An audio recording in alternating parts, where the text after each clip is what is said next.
Waalaikumsalam.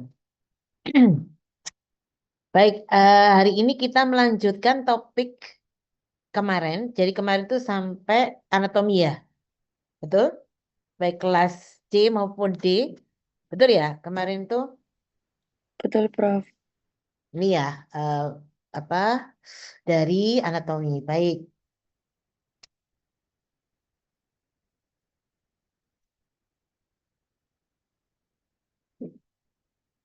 sudah masuk?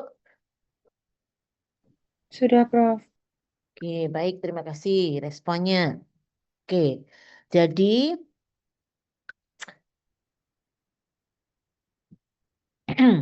laparotomi kemarin sudah ya?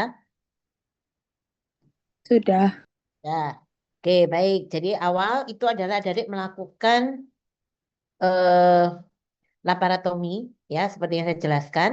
Jadi laparotominya itu adalah caudal midline, ya, caudal midline. Jadi eh, dari umbilikus ke bawah, ya. Nah, ini ada perbedaan antara anjing dan kucing. Sekali lagi, tidak semuanya sama. Sama dengan kalau adik tadi kemarin saya jelaskan apa namanya kastrasi. Kalau pada kucing itu persis di atasnya skrotum, kalau pada anjing di prescrotalis. Ya, nah sama dengan ovariectomy.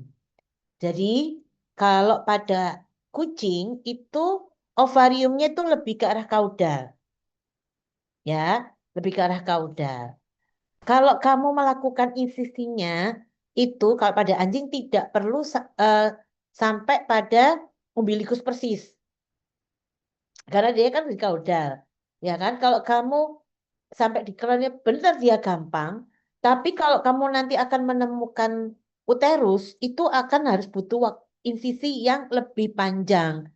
Karena memang apa namanya uterusnya kucing itu juga di kaudal, lebih kaudal. Jadi arah organ reproduksinya itu lebih ke arah pubis. Jadi makanya kalau apa melakukan insisi tidak perlu mepet umbilikus. Paham ya?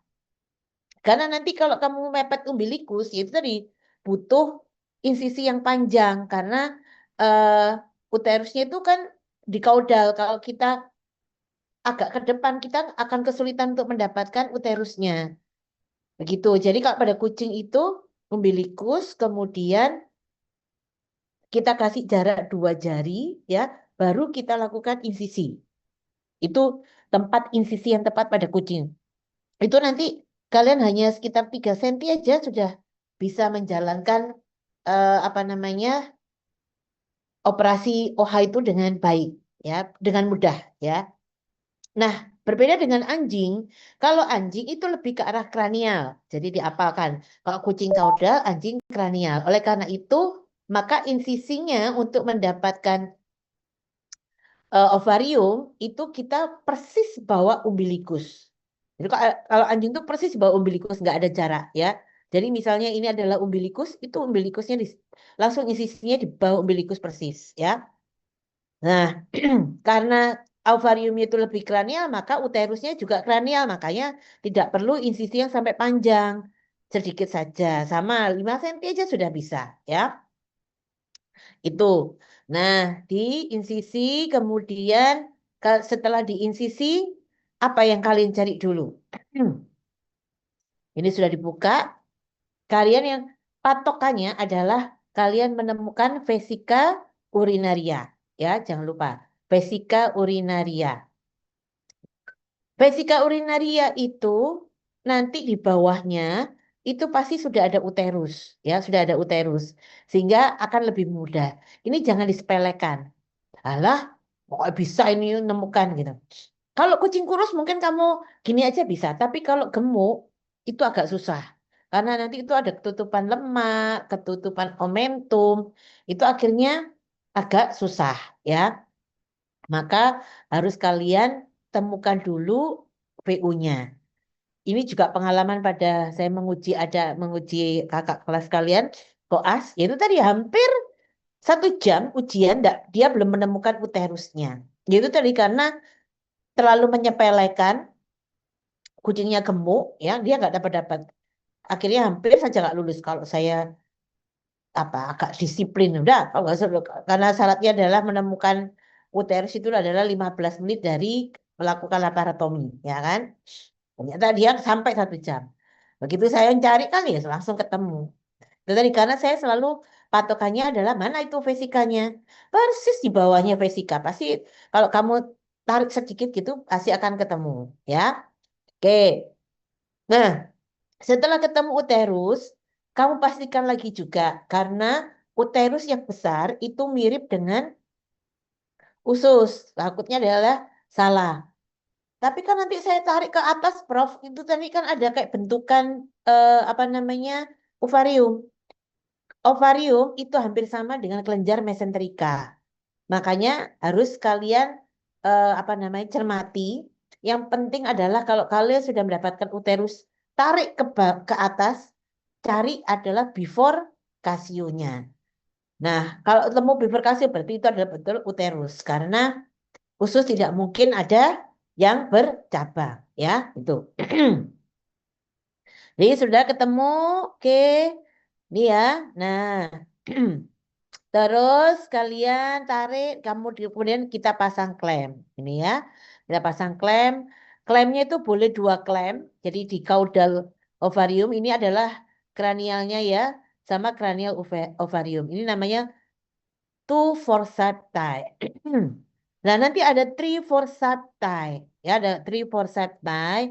Itu yang ketiga ini adalah arteri klem yang ditujukan adalah untuk menggepengkan. Jadi eh, boleh nggak kalau cuma 2 aja? Boleh. Karena yang ketiga ini hanya untuk menggepengkan pembuluh darah. Kenapa harus digepengkan? Tujuannya adalah untuk mempermudah pada waktu mengikat sehingga tidak tebal, sehingga tidak gampang bocor. Seperti kayak kata kemarin. Jadi kalau kamu mengikat itu dengan jaringan yang banyak, itu maka apa namanya? Kamu mengikat pembuluh darahnya itu tidak bisa eh apa namanya? Sempurna, ter apa terikat dengan baik, ya. Maka kalau sudah dipakai klem gini, biasanya gini kalau saya kalau 3 ya, kita pakai transfiksasi. Teknik transfiksasi itu adalah sama dengan yang saya jelaskan pada waktu kastrasi. Jadi kita tusuk ini tengah, kemudian pembuluh darahnya kita ikat, kemudian kita gabungkan. Kita ikat jadi satu. Aman, ini kan satu ligasi. Ya, saya sarankan tetap jangan terlalu pede hanya menggunakan satu ligasi. Kalau kamu satu ligasi takutnya ini ternyata kendor, waktu sudah kamu lepas ini perdarahan. Nah, makanya harus ada 2 ligasi. Satu ligasi ini yang tadi pakai transfiksasi. Yang kedua adalah ini kita pakai penjepit yang ketiga ini. Kita lepas, kita kan ini sudah gepeng kan, tinggal langsung diikat. Paham ya sampai di sini ya? Oke, kalau sudah selesai kan tinggal 2 klem ini.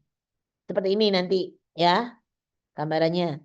Nah, pertanyaan saya, kamu melakukan pemotongannya itu adalah di sini A, saya bilangnya A, di bawah klaim ini. Kemudian di atas ini namanya B atau C yang di antara ovarium dengan klemnya. Kalian motongnya di mana? A, B atau C?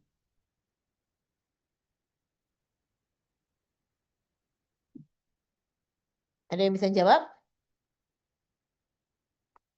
Saya kasih tambahan nilai 15. Yo, biar rata semua untuk tambahan nilai UTS. Motongnya di mana?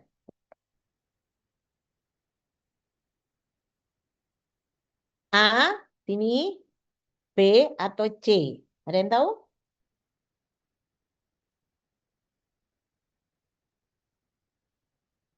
Gak bisa. Apa sudah ngantuk? Ya, jadi motongnya itu di sini, di B. Ini motongnya.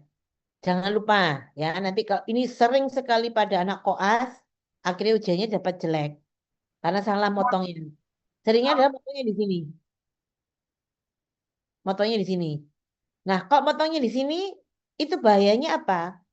Kalau kamu motongnya di sini, kalian tidak ada kesempatan untuk mengecek adanya perdarahan atau tidak.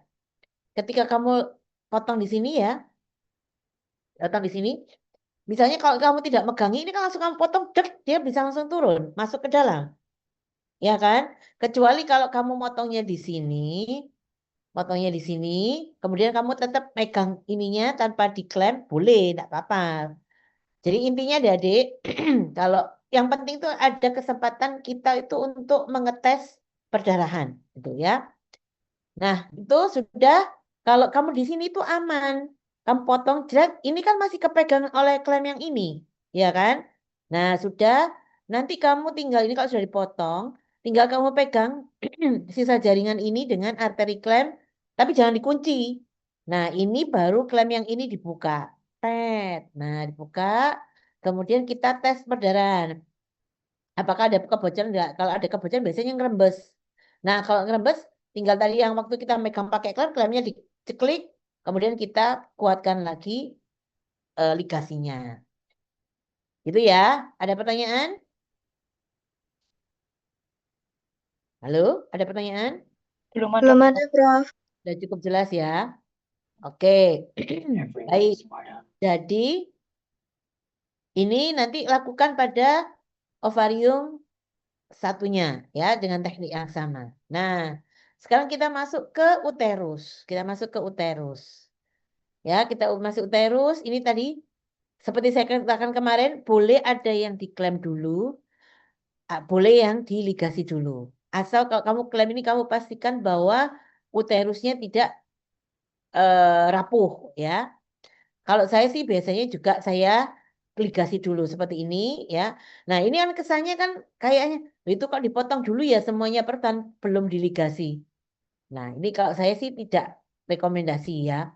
Ini saya berikan yang contoh yang agak miris-miris. Bukan salah, saya nggak mau ngomong salah. Tergantung dari kondisinya.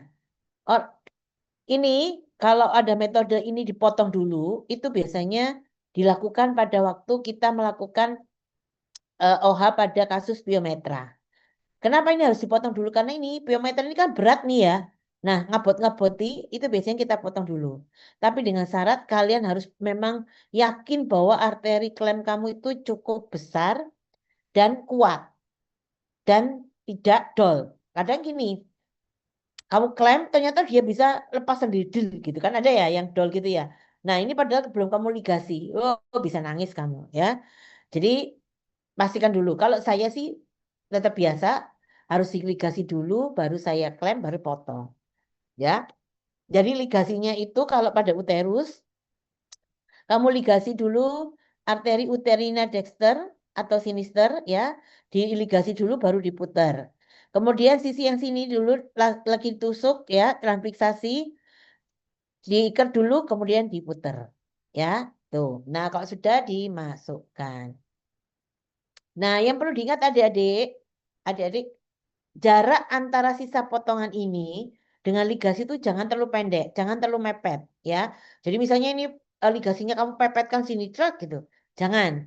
Karena ini nanti kalau pas waktu kita simpulnya tidak kencang, ini kalau begitu dilepas ini bisa merosot, ya. Jadi jarak sisa jaringan ini dengan ligasi itu paling ya sekitar setengah atau sampai 1 senti gitu akan lebih aman ya. Nah, ini adalah penutupan sisa potongan uterus dengan jahitan Parker. Ingat, nanti kalau ujian harus bisa jawab. Penutupan sisa potongan uterus adalah ditutup dengan jahitan Parker, ya, seperti ini. Kenapa harus dijahit dengan Parker, Prof? Nah, ini ada 2 alasan, ya. Jadi begini, kok 2 alasan? 2 kasus.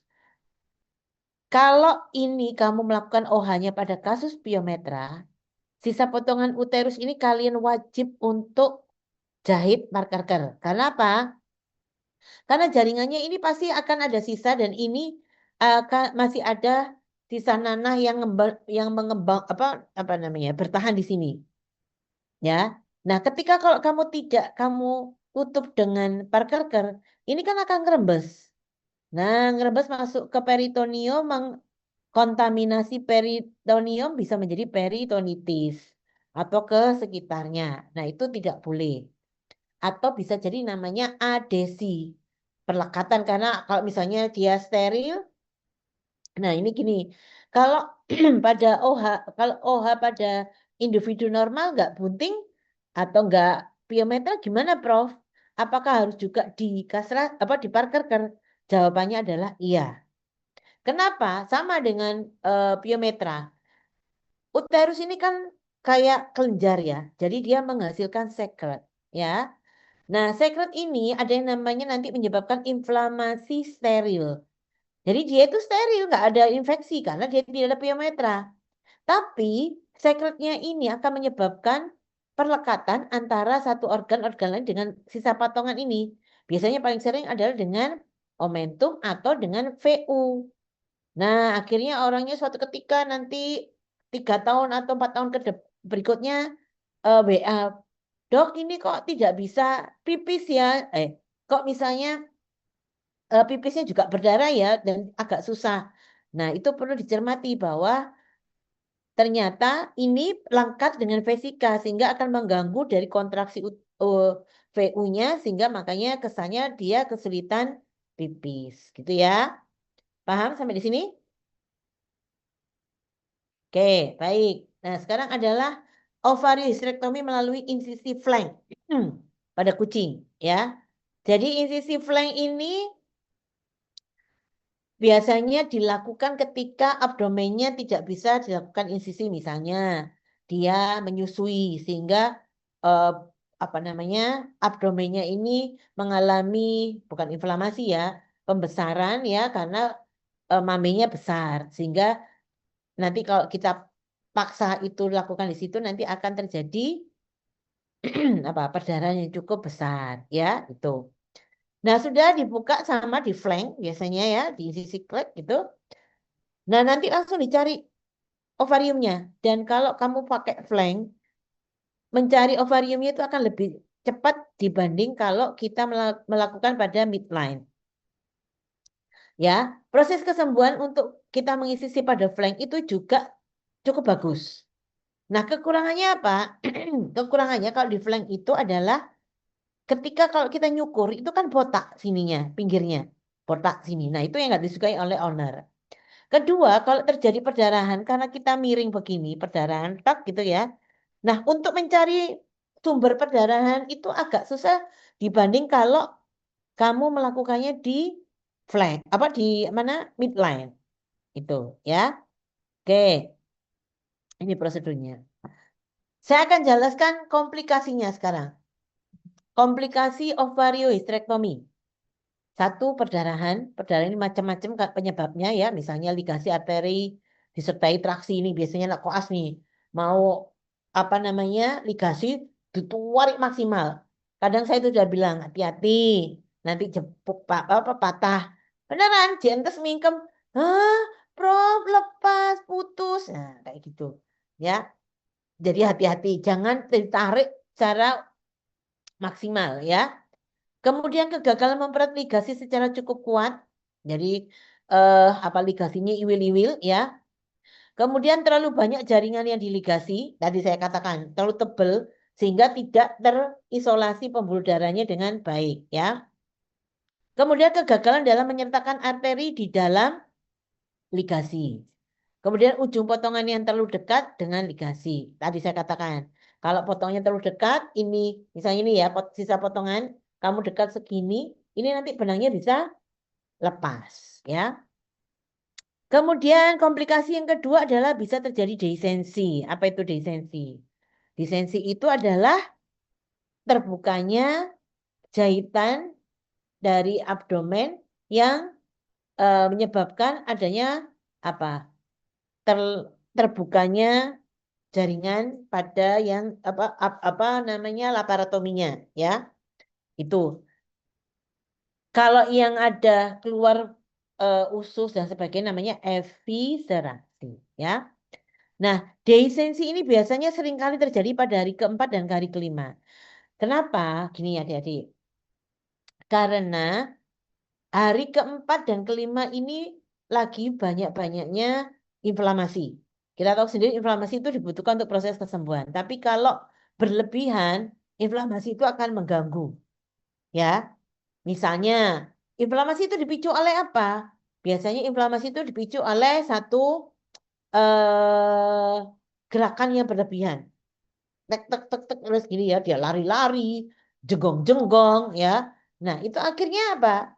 eh, Luka ini nggak stabil, bergeser-geser akhirnya merangsang terjadinya inflamasi. Nah, akhirnya apa? Kesannya lukanya itu basah terus. Berbeda dengan kalau kamu melakukannya, oh gini, atau disensi itu juga terjadi ketika anjing itu suka jenggong, tahu nggak jenggong? Itu itu kan gerakan diaframanya itu nggak stabil. Nah, itu juga akan menyebabkan terjadinya mudah terjadinya disensi. Kemudian estrus. Nah, kenapa kok bisa terjadi estrus? Nah, tadi saya sampaikan bahwa kemarin ya bahwa ovarium kanan itu seringnya ditinggal. Sudah ya, itu ya sudah saya jelaskan ya. Nah, kalau sisanya ditinggal pasti akan terjadi estrus, estrus ya. Kemudian kenapa bisa terjadi obesitas? Ingat bahwa estrogen itu adalah salah satu hormon yang menyebabkan lipolisis. Lemak itu luntur, lemak itu dikikis, ya.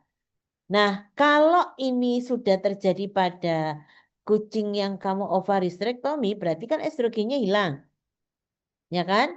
Kalau estrogennya hilang, berarti kemampuannya bisa terjadi gampang obesitas. Yang kedua, kucing-kucing atau anjing yang sudah di ovarysterektomi ini biasanya karena tidak punya aktivitas birahi, jadi dia makanya tidak seneng luyuran, cari cewek karena nggak punya birahi, ya kan? Itu maka sebaiknya eh, nanti kalau sudah di OH harus dikurangi, ya. Kemudian terjadinya adesi. Bagaimana kok bisa terjadi adesi? Tadi sudah saya sampaikan, kalau tidak diparker akan terjadi penempelan jaringan yang menyebabkan adesi. Oke, ada pertanyaan sampai di sini? Sebelum saya menginjak ke seksio sesar, ada pertanyaan? Tidak ada? Baik, kita lanjut ke seksio sesar, ya. Indikasinya adalah penanganan distokia yang sudah tidak dapat ditangani dengan metode konservatif. Kedua, tindakan pencegahan atau profilasis bila kondisi anatomi dan patologi menghalangi kelahiran normal, ya. Oke, yang ini disebut dengan distokia. Gimana sih kriteria hewan ini mengalami distokia atau memang dia anjing apa namanya ada sudah mati, ya? Karena distokia itu biasanya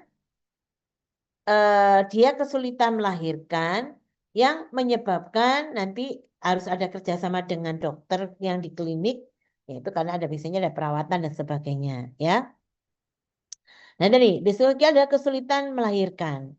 Apa gejalanya? Gejalanya adalah induknya merejan, tapi tidak berhasil keluar anaknya, ya. Kemudian anak tersangkut di saluran vagina, biasanya kayak gini, ewel-ewel kayak gini ya. Kemudian proses kelahiran akan terlalu lama. Ya, jadi harusnya ini sudah lahir kok dia belum lahir. Itu akan terlihat menjadi salah satu gejala klinis dari distokia, ya. Kemudian discharge vagina berwarna kehijauan. Nah, discharge vagina yang sudah berwarna kehijauan itu menunjukkan anaknya mati di dalam, ya. Jadi tidak bisa keluar, kemudian ada infeksi, maka biasanya discharge vaginanya itu akan berwarna kehijauan, ya.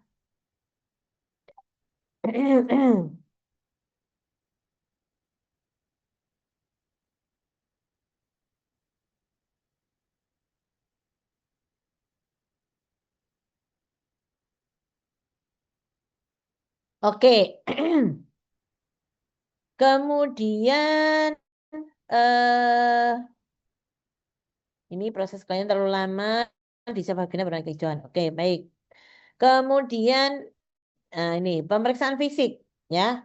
Bagaimana kita bisa mendiagnosa bahwa ini distrokia? Caranya adalah kalian harus periksa seluruh fungsi organ tubuhnya. Kemudian tingkat dehidrasinya bagaimana? Ya, kalau hewan itu mengalami distrokia, hati-hati lihat dehidrasinya bagaimana. Ada kelelahan, ada shock kah? Ya, kalau ini terjadi maka segera kalian lakukan terapi cairan. Ya, kemudian inspeksi discharge vagina. Normal discharge atau logia namanya ya. Jadi discharge vagina yang dari cairan amnionya itu namanya logia. Itu normalnya berwarna lendir hijau kecoklatan. Jadi kalau ada lendir hijau kecoklatan keluar itu normal. Tapi kalau itu nanti jarak antara yang sudah keluar dengan anaknya nggak lahir-lahir itu maksimal adalah 2 sampai 3 jam. Kalau 3 jam nggak lahir tapi sudah ada cairan keluar itu harus segera dioperasi ya. Kemudian ini tadi adanya logia, kemudian plasenta lepas. Jadi sudah ada cairan, kemudian plasentanya lepas, anaknya belum lahir, langsung 3 jam itu harus dilakukan operasi. Ya. Kemudian kalau cairannya jernih, amnion pecah, anak masih hidup, asalkan umbilikus plasenta tetap akan melekat. Jadi begini, sepanjang kalau cairannya itu jernih, meskipun amnion pecah, tapi kalau plasentanya nggak keluar, masih tetap melekat, itu anaknya masih hidup, ya, aman, ya. Kalau discharge-nya itu darah atau purulen, nah ini menjadi masalah, ya. Biasanya ada luka pada plasenta, umbilikus, ruptur uterus. Ini kemungkinan bisa terjadi tanda-tanda ini tuh memungkinkan adanya ini, ya. Kalau sudah ada discharge ya warnanya darah, purulen, itu kemungkinan bisa jadi adanya luka pada plasenta, ada ruptur uterus, ada torsi uterus, kemudian disertai dengan adanya gambaran shock, ya. Nah, itu biasanya akan menjadi suatu masalah yang besar, ya. Nah, ini kalau warna lokianya hijau gelap 1 sampai 2 jam sebelum anak yang pertama lahir, maka emergensi ini harus segera disesar. Kalau tadi warna coklat boleh sampai 3 jam, tapi kalau pada lokianya berwarna hijau gelap, maka 2 jam harus sudah dilakukan operasi, ya. Kemudian steril digital vagina palpation. Jadi adik-adik sering mentusi apakah anaknya bisa kepegang atau tidak, ya. Oke. Kemudian evaluasi dan stabilisasi kondisi hewan. Tadi sudah saya sampaikan kalau ada dehidrasi, ada kelihatan tanda-tanda shock, maka harus segera dilakukan terapi cairan, ya. Pemeriksaan darah lengkap dan kimia darah ini juga penting, tapi kalau kalau kondisi emergensi ini bisa di skip. Mau tidak mau harus segera dilakukan operasi, ya. Kemudian berikan antibiotik jika ada indikasi infeksi, ya. Jika hewan stabil, lakukan X-ray dan USG, ya. Dari X-ray ini akan terlihat struktur dan diameter pelvis, jumlah fetus, kesalahan posisi fetus, adanya gas atau pembusukan. Itu nanti kalau jadi gini, kapan kita, Prof, kalau mau melakukan diagnosa, untuk mengetahui kebuntingannya ini sehat apa tidak, apakah pakai X-ray atau USG? Saya tidak akan bisa menjawab, maka ini lebih baik. Enggak, tergantung tujuannya. Karena X-ray dan USG itu mempunyai tujuan yang berbeda. Gunanya berbeda. Jadi kalau X-ray itu lebih jelas, misalnya dalam jumlah anak, kemudian posisi anaknya bagaimana dia longitudinal kah, transversal kah, itu bisa dilihat dari X-ray. Kemudian apakah ada penumpukan gas di sekitar situ? Khawatirnya kalau ada penumpukan gas itu berarti ada kematian atau pembusukan, ya. Tapi kekurangannya X-ray itu kita tidak bisa melihat fetusnya ini sehat atau tidak, masih hidup atau tidak, itu tidak bisa. Nah, kalau USG untuk jumlah bisa, cuman jumlah ini kadang kalau pada sudah trimester terakhir itu biasanya numpuk-numpuk. Jadi kesannya itu akhirnya tidak bisa fix satu uterus. Kadang numpuk-numpuk akhirnya jumlahnya salah itunya, Kak. Kelihatannya banyak gitu ya. Kemudian yang keuntungannya itu tadi kalau USG ini kita bisa melihat anaknya hidup atau tidak, perkembangannya bagaimana, sebenarnya lahirnya kapan, itu bisa dengan USG. Kalau dengan X-ray tidak bisa. Makanya kalau sekarang tujuannya apa? Kalau misalnya kita tahu, oh ini kawinnya tanggal sekian, pasti nanti lahirnya tanggal sekian. Berarti kan kita tidak perlu USG dong kalau ini, kalau apa namanya untuk mengetahui umur kebuntingannya, ya. Ah, saya ingin tahu jumlah anaknya saja, posisinya bagaimana? Ya, X-ray. Tuh, ya. Nah, ini adalah teknik operasinya. Saya beri, Dokter, ya. maaf dokter, mau saya pakai akun dokter ini Stalza, mau mengganggu. Oh, alah. Dokter, soalnya adiknya lagi kelas sama dokter kebetulan lagi di klinik Stalza dokter. Jadi sekaligus menyapa. Oh, alah ini salsa ini. Ya. Sehat, Nak. Sehat. Gimana Oh, kabarnya dokter? Maaf dokter. ya, ya, ya, ya. Oh Sehat-sehat my ya. God. Sehat, Oke. sehat. Stalza sehat. Ya. Iya, ya Sehat ampun. ya. Oke. Iya, sehat dokter. Yuk. Oke, saya ulangi lagi. Jadi ini ada tipsnya lagi. Kalau misalnya ada sesar, ya, agar insisinya tidak terlalu panjang. Ini saya tekankan lagi ya. Karena insisi panjang itu satu kemungkinan disensi cukup besar nanti ya. Kemudian kalau ada di apa insisi panjang itu juga kemungkinan bisa menyebabkan infeksi yang kemungkinan ya bisa terjadi kontaminasi itu juga panjang ya. Maka kamu tekniknya adalah insisi kalau pada sesar itu adalah persis di dua puting terakhir. Jadi tidak perlu ke arah terlalu dekat dengan umbilikus tidak. Jadi lebih ke arah kaudal, yaitu di antara dua puting. Itu akan lebih insisinya pas nanti insya Allah kalau kalian membuka di situ, kalian akan segera menemukan korpusnya. Karena kalau insisi untuk mengeluarkan anak itu bukan di kornua, tapi di korpusnya. Nah, nanti ini ya, kalau sudah ini dikeluarkan, yang kamu insisi itu adalah korpusnya bukan anak di kornuanya. Nah, tinggal nanti ini didorong ke arah insisi sebelah kiri, yang kanan pun juga didorong nanti ke arah insisi. Jadi tidak terlalu banyak insisi sini sini banyak. Akhirnya kita susah untuk harusnya akhirnya lama untuk menjahit dan sebagainya, ya. Nah, udah dibuka, kemudian anaknya didorong. Ini didorong aja, ya, dipegang. Nah, biasanya ini masih terbungkus oleh amnionnya. Nah, ini yang pertama harus dibuka agar dia tidak sesak. Tapi hati-hati kalau membuka itu jangan banyak cairannya itu. Jadi posisi kepala itu harus di atas. Jadi dia menunduk. Karena apa? Kalau ini kamu buka nanti ada cairan dia bisa masuk ke hidungnya dia. Paham ya maksud saya ya? Jadi jangan begini tapi begini nunduk gini. Ya. Tuh. Nah, sudah dibuka seperti ini, anaknya lepas, kemudian pisahkan, potong plasentanya, ya, dual clamp, potong, ini langsung diikat boleh. Nah, kemudian jangan lupa setelah anaknya diambil, plasentanya ini biasanya kan masih lengket di sini. Nah, itu harus ditarik keluar. Nah, lakukan eh, apa pada anak-anak berikutnya tekniknya sama. Nah, bagaimana perawatan anak hewan setelah dilahirkan, ya? Lakukan resusitasi dimulai pada periode operasi. Jadi ketika dia sudah lahir, satu adalah bersihkan daerah hidung dulu dan mulut dari lendir amnion.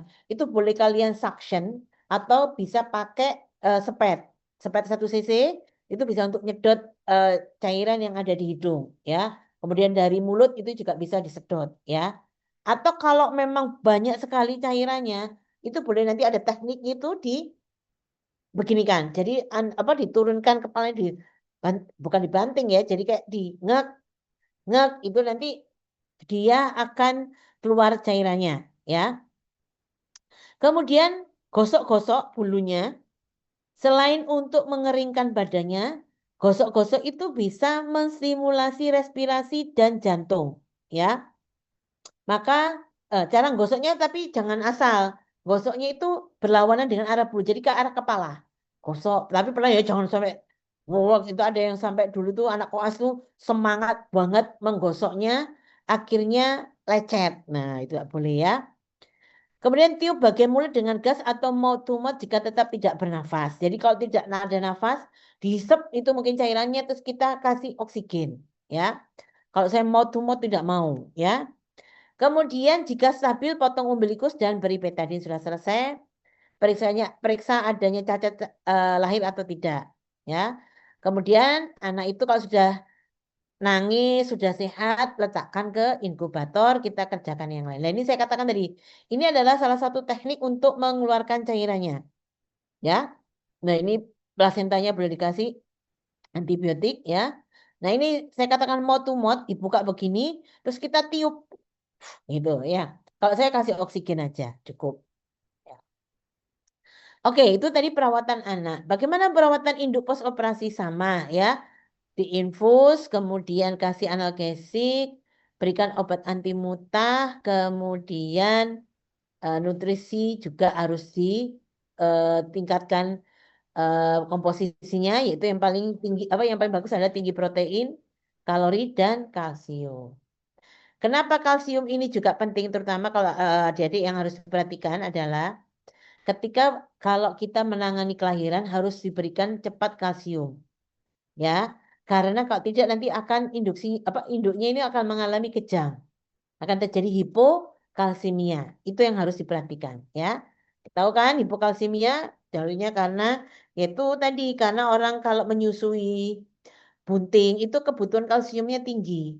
Nah, kalau dia tidak dipenuhi dari eksternal itu akan menyebabkan adanya gangguan konduksi dari saraf. Makanya dia akan terlihat kejang, ya. Nah, ini adalah teknik flank laparotomi untuk seksio sesar, ya. Ini biasanya pertimbangannya kenapa kalau dilakukan di flank. Nah, tadi sudah saya katakan. Kornea uteri secara langsung dapat dicapai dengan mudah, kemudian kemungkinan hernia kecil, adanya kesulitan pelaksanaan prosedur pada pembedahan garis tengah, ya tadi karena ada maminya yang besar-besar kan yang menyusui, ya, maka kamu lakukan insisinya pada garis flank, ya. Ini tadi kerumusan teknik pembedanya hampir sama dengan waktu saya jelaskan di OHA, ya, seperti ini insisinya, dan atau tegak lurus boleh, ya. Itu yang mungkin bisa saya sampaikan.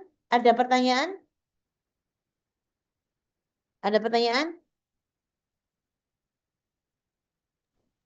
Belum ada, Prof. Belum ada dokter. Oh. Tidak ada, cukup. Baik.